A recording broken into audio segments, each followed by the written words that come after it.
이스라엘이라고 하는 나라에게는 불구대천의 원수, 한 상에서 밥을 같이 먹을 수 없는 나라가 있었습니다. 그 나라가 블레셋이지요. 우리나라가 갖는 일본에 대한 감정과 아마 비슷할 거라고 생각을 합니다. 그래서 블레셋과의 전쟁이 수없이 일어납니다. 우리가 건너뛰어 왔지만 사무엘상 4장 이하에 보게 되면 그곳에서도 큰 전쟁이 있었는데 그 전쟁이 1차전, 2차전으로 나뉘어요.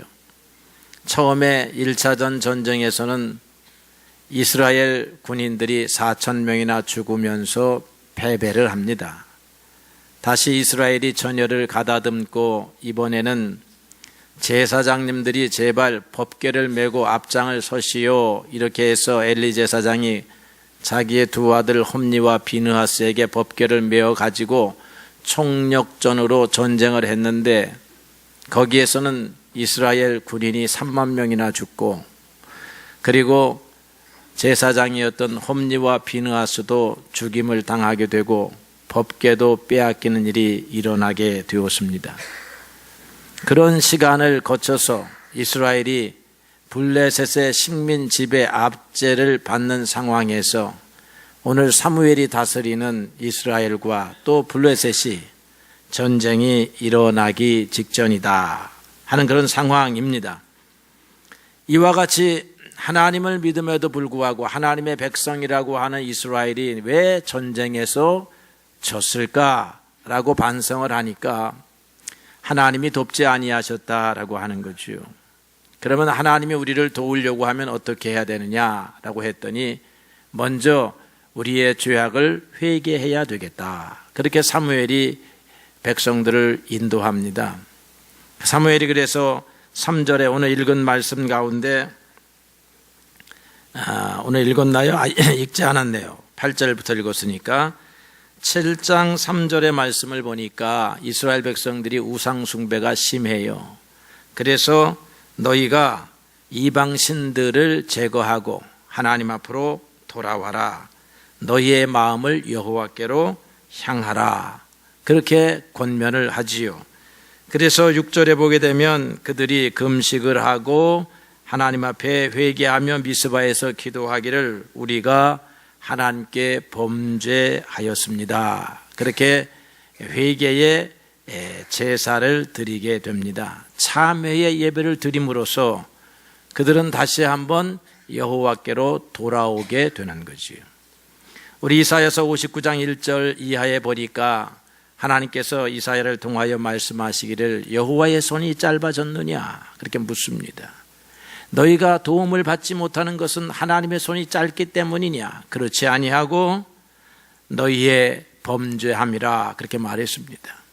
너희가 기도를 하였는데 하나님의 귀가 둔하여져서 듣지 아니하시고 너희들의 형편과 사정을 몰라서 이와 같은 일이 벌어졌느냐? 라고 그렇게 하나님께서 물으시고 그렇지 않다. 오직 너희의 죄악이 나와 너희 사이를 갈라 놓았다라고 그렇게 말씀하셨습니다.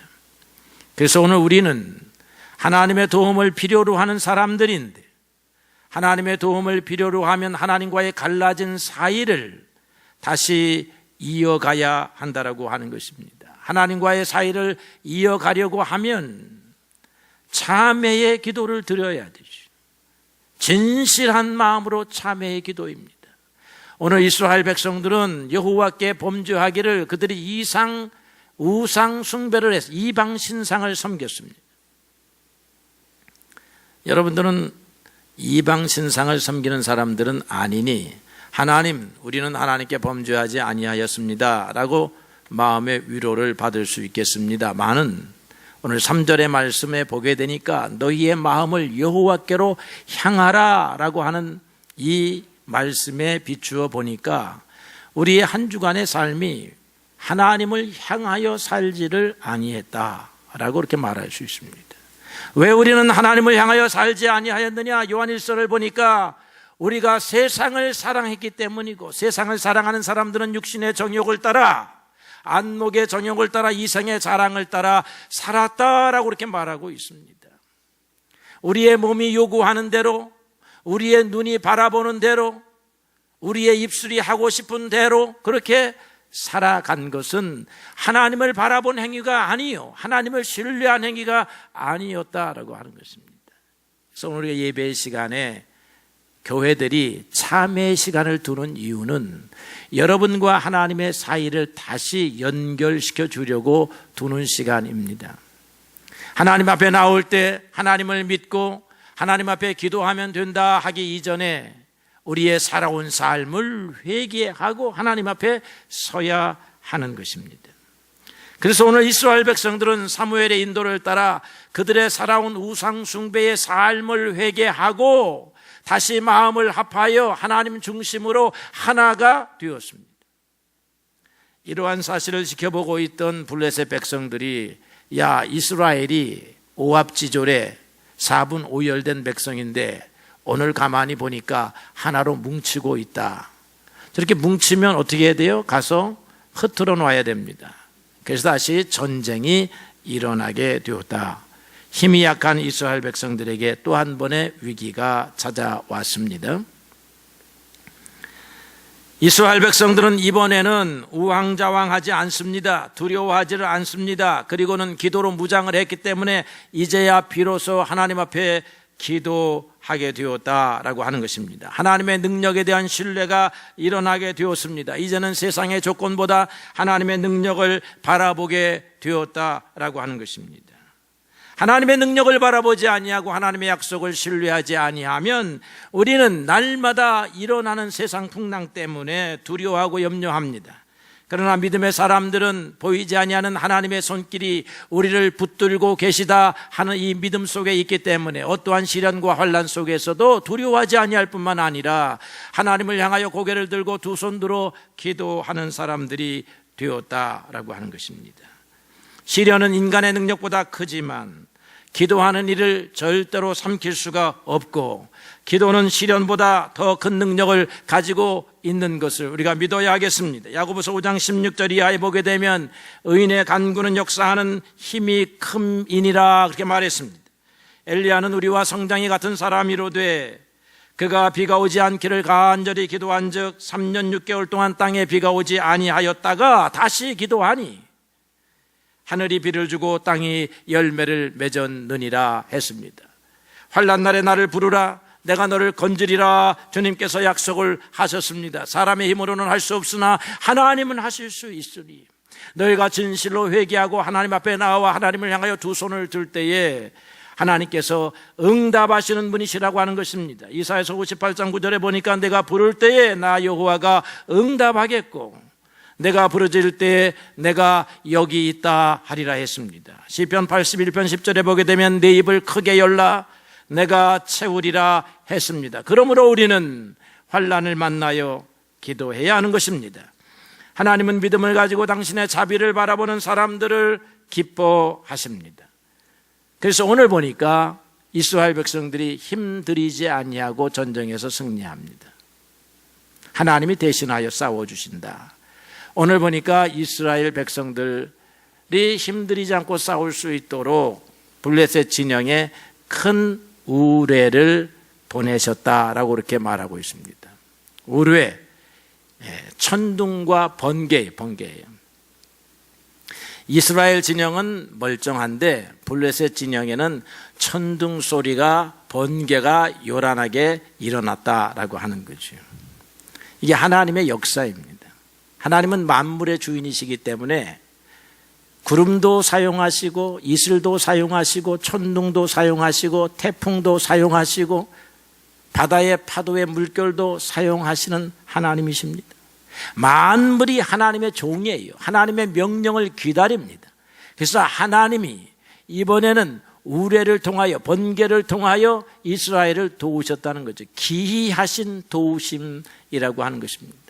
이스라엘 백성들이 출애굽을 딱 했을 때요, 이 바다를 가르시고 난 다음에 이스라엘 백성들은 도보로 그 육지와 같이 갈라진 홍해를 걸어가는데 이 애굽의 군사들은 말을 타고 쫓아옵니다. 그러니까 잡히죠. 죽을 수밖에 없는데 하나님이 어떻게 하셨느냐 하니까 앞서가던 구름 기둥과 불 기둥을 이스라엘 백성과 애굽 백성 중간에 딱 세우셨습니다. 구름 기둥은 애굽 쪽을 향하게 하니까 그쪽이 캄캄해지고 어두워져서 그들이 어지러웠다. 그 다음에 불기둥은 이스라엘 백성 쪽에 세우십니다. 그래서 그들이 밝은 대낮과 같이 그 물 사이를 가르고 지나가게 된다. 하나님의 기이하신 도움입니다. 하나님은 능히 이와 같이 우리를 도우십니다. 사람의 눈으로 보니까 기이한 도움이요 사람의 생각을 뛰어넘는 도움입니다. 빌립보서 4장 6절 7절에 보게 되면 너희는 아무것도 염려하지 말고 오직 모든 일에 기도와 간구로 너희 구할 것을 하나님께 아뢰라 했습니다. 그리하면 모든 지각에 뛰어난 하나님의 평강이 너희의 마음과 생각을 지키신다 했습니다. 여기에서 모든 지각에 뛰어난 하나님이라고 하는 말씀을 주목해야 하는데, 이 말은 인간의 상상을 뛰어넘는 그런 하나님인, 인간의 생각을 뛰어넘는 하나님의 지혜로 우리를 도우신다라고 하는 거예요.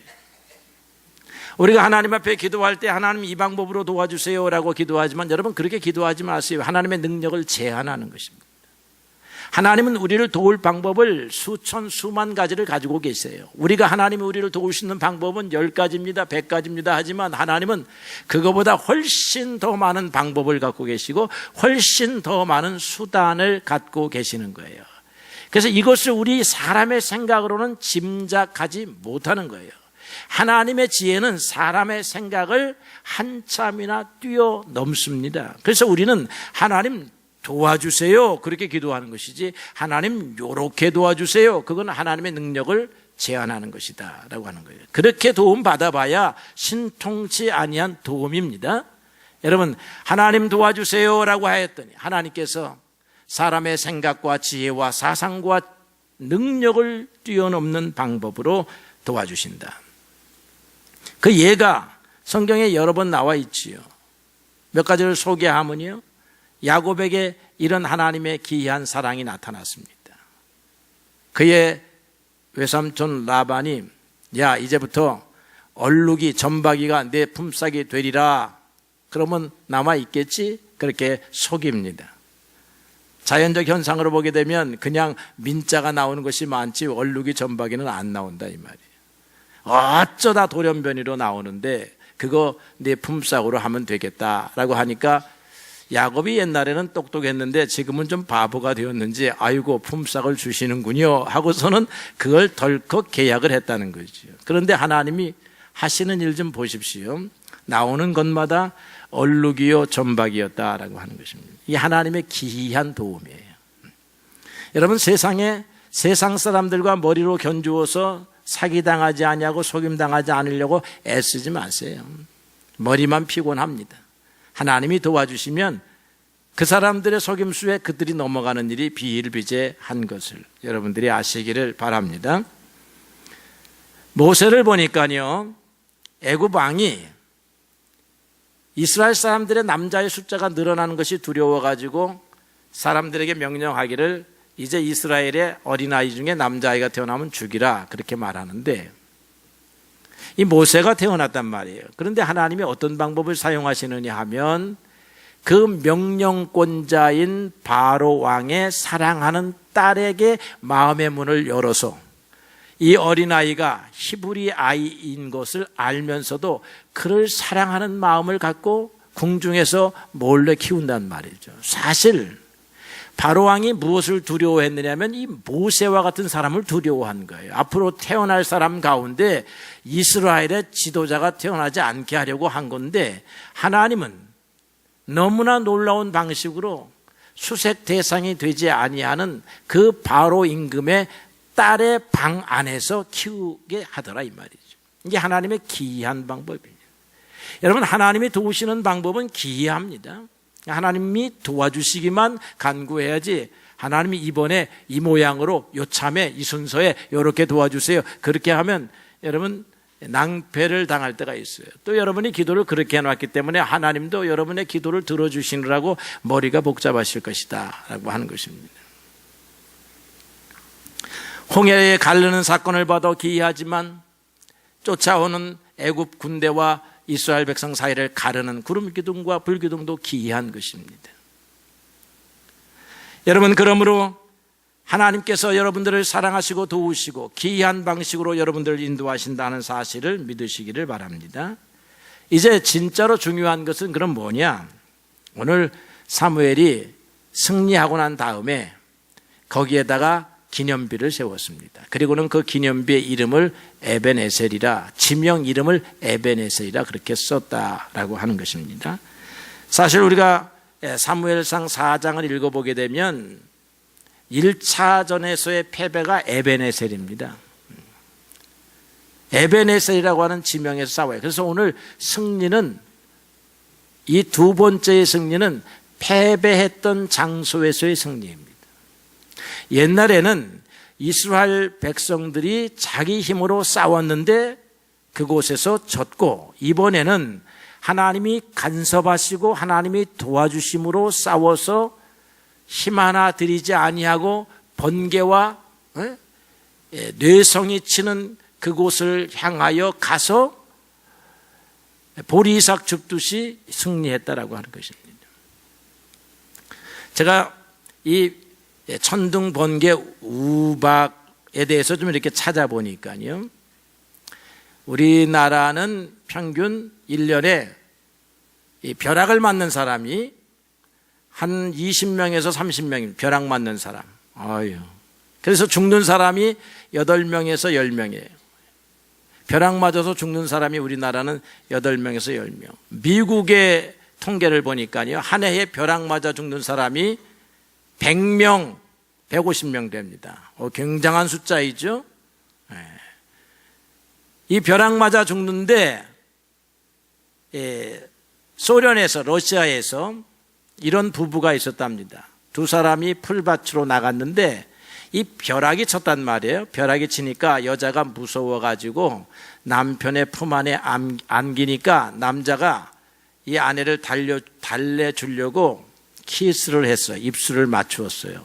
근데 그때 벼락이 쳐가지고 남자한테 쳤는데 남자에게 친 벼락이 입술을 통해서 여자에게까지 흘러가지고 두 사람이 다 살았습니다. 한 사람에게 벼락이 치면 죽는데 두 사람이 나눠지면 산다는 거예요. 그리고 벼락 맞은 사람 가운데 남자가 80%야. 벼락 맞아 죽는 사람이. 왜 벼락 맞아 죽는 사람이 남자가 많으냐 했더니 이 낚시 가다가 이 낚싯대가 벼락 잘 맞는답니다. 골프 가다가 골프채에 벼락이 잘 맞고, 등산 가다가 산에 올라가는 이 스틱이 벼락이 잘 맞아서 남자들이 바깥 돌다가 벼락 맞는다는 거예요. 그런데 둘이 있으면 벼락을 안 맞는데 그것도 굉장히 신앙적으로 은혜가 되는 것입니다. 오늘 하나님이 벼락을 치는데 이스라엘은 벼락을 안 치고, 이 벼락이라고 하는 게 번개가요, 번개가 위에서, 구름 위에서 꽝 치면 번개고 그것이 땅으로 내려오면 벼락이라 합니다. 우리나라는 한 해에 60만 번 이상의 벼락을 치는데 대부분 나무가 맞는답니다. 나무가. 그런데 사람이 한 20명, 30명이 벼락을 맞는다는 거지. 그것도 행운이라고 맞는다. 여러분, 벼락 맞는 것은 행운이 아닙니다. 벼락을 맞았는데 부부가 사이가 좋으니까 벼락이 둘이 나누어져 가지고 둘이 조금 고생하지만 멀쩡하고, 혼자 놀러 가다가는 벼락 맞으면 죽는다는 거예요. 그건 예외. 오늘 설교의 논외이지만 벼락이 그렇게 무섭네. 그 벼락이 블레셋 진영을 치니까 이 사람들이 혼비백산에서 막 도망가고 난리가 나니까 이스라엘 백성들이 가서 이겼다는 거죠. 하나님이 벼락을 칠 때 여러분들에게는 도움이 되게 하시고 여러분들의 원수에게는 도움이 안 되게 하시기를 바랍니다. 하나님은 우리를 오늘도 벼락에서도 건지시는 하나님의 보호하시는 하나님이시네. 감사하지 아니할 수가 없습니다. 그런데 오늘 사무엘이 우리에게 전하여 주고 싶고 이스라엘 백성들에게 전해주고 싶은 것이 뭐냐면, 지금 기억해라.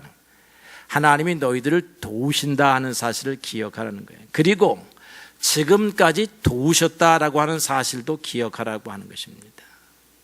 오늘 이 사건을 통하여 우리가 배워야 할 것이 무엇이냐면, 오늘처럼 과거에도 도우셨고 그리고 앞으로도 하나님을 바라보는 사람들을 도우시는 하나님이시다. 그냥 막연히 돕는 것이 아니라 우리가 인생을 살아가면서 우리보다 힘이 강한 수많은 대적자들을 만날 때에 그 대적자들을 우리를 대신하여 치리하시는 그런 하나님이시다라고 하는 것입니다. 내 힘을 의지하지 말고, 내 지혜를 의지하지 말고, 내 꾀를 의지하지 말고 하나님 앞에 두 손을 들라라고 하는 것입니다. 그리고 이것을 기억해라 하고 돌비를 세워서 아주 굵은 글씨로 깊이 파가지고 세워놓았다 이 말이죠. 그래서 그 장소에만 가면 하나님이 우리를 도우셨습니다, 하나님이 우리를 도우실 것입니다 하는 것을 가슴속에 다시 한번 상기하게 된다라고 하는 거죠. 여러분들도 오늘 이 아침에 하나님이 과거에도 나를 도우셨구나 하는 것을 기억하시고 은혜 받으시고, 오늘 이 순간에도 나를 도우시는 하나님이시다, 내일도 내 걸음을 도우시는 하나님이시다 하는 사실로 인하여 은혜를 받으시기를 바랍니다. 그리고 나서는 여러분의 가슴 속에 이 에베네셀이라고 하는 단어를 새겨 놓으십시오. 새겨 놓았는데 나중에 통역을 못하면 어려우니까 한글로 새기세요. 하나님이 나를 도우셨도다. 에베네셀로 생기면 잃어버려. 하나님이 나를 도우신다, 여호와가 나의 도움이시다. 그래서 어려울 때는 어떻게 돼요? 하나님을 바라봐야지. 하나님 앞에 그래서 기도해라 그러는 거예요. 여러분, 막상 죽을 때는요, 하나님 날 도와주세요 그 소리 못합니다. 제가 여러분들에게 간증했죠. 군대 시절에 차를 타고 가다가 언덕배기로 굴렀습니다. 굴렀어. 차가 막 굴러갈 때에 저는 한마디 했어요. 그러고는 굴렀어. 그러고는 다행히 하나님이 도와주셔서 살아가지고 눈을 딱 뜨니까 사랑이 있는 거야. 내가 저 지른 소리는 외마디 하나 하고 정신을 잃어버렸어. 그러니까 여러분, 훈련을 안 하면 안 돼. 그러니까 아침에 기도해냈잖아. 하나님 오늘 이 아침에도 나의 가는 길을 도와주시고 함께 해주셔서 기도해놓고 나니까 그 순간에서는 소리밖에 못했지만 하나님이 아침 기도를 기억하시고 도우셨잖아. 근데 여러분, 만나서 하나님 앞에 기도하겠다, 그 순간에 기도하겠다, 절대로 안 돼. 절대로. 내 경험자입니다. 그러니까 여러분, 아침마다 기도해 놓으셔야 돼요. 하나님 나를 도우소서, 나를 도우신 것을 감사합니다. 오늘 한날에 나의 걸음을 떼기 전에 하나님의 도움을 요청합니다 라고 하면 여러분의 대적자들이 어떻게 여러분을 공격합니까? 기습해요. 기습. 그냥 앗소리 하다가 끝나버리게 기습을 한다 이게. 아주 우리가 짐작하지 못하는 방식으로 우리의 대적자들도 우리의 삶을 무너뜨리려고 하고, 하나님도 우리가 생각하지 못하는 방식으로 대적자들을 막아주시고 그런 것입니다. 신앙은 지금 평안할 때 시작해야 되는 거예요. 기도는 지금 해야 되는 거예요. 그리고는 여러분의 가슴판에는 하나님이 우리의 도움이시다. 어떤 도움이시냐? 유일한 도움이시다. 여러분들이 꼭 하나님을 마지막에 찾습니다. 내가 문제를 만나면 이 사람이 나를 도울까, 저 일이 나를 도울까 이러다가 하나님 앞에 가는데, 무슨 문제를 만나든지 하나님이 나의 유일한 도움이시다. 하나님은 그거 기뻐하시는 거예요. 하나님이 나의 유일한 도움이 될 때에 사람도 돕는 것이고 환경도 돕는 것이고 벼락도 돕는 것이지, 또 다른 도움이 다른 곳에 있다라고 할 때는 하나님이 안 도와. 하나님이 안 도우면 이 세상 어떠한 것도 나를 돕지 않습니다. 하나님이 여러분들의 유일한 도움이십니다. 하나님이 오늘도 도우실 것이고 내일도 도우실 것입니다. 여러분의 도움이 어떤 도움이 필요한지 나는 모르나 하나님은 알고 계십니다. 하나님은 여러분들에게 부르짖으라 그렇게 말씀하고 있습니다. 하나님과 교통하셔서 하나님의 전능하신 도움, 기이한 도움을 받는 여러분의 삶이 되시기를 주님의 이름으로 축복합니다.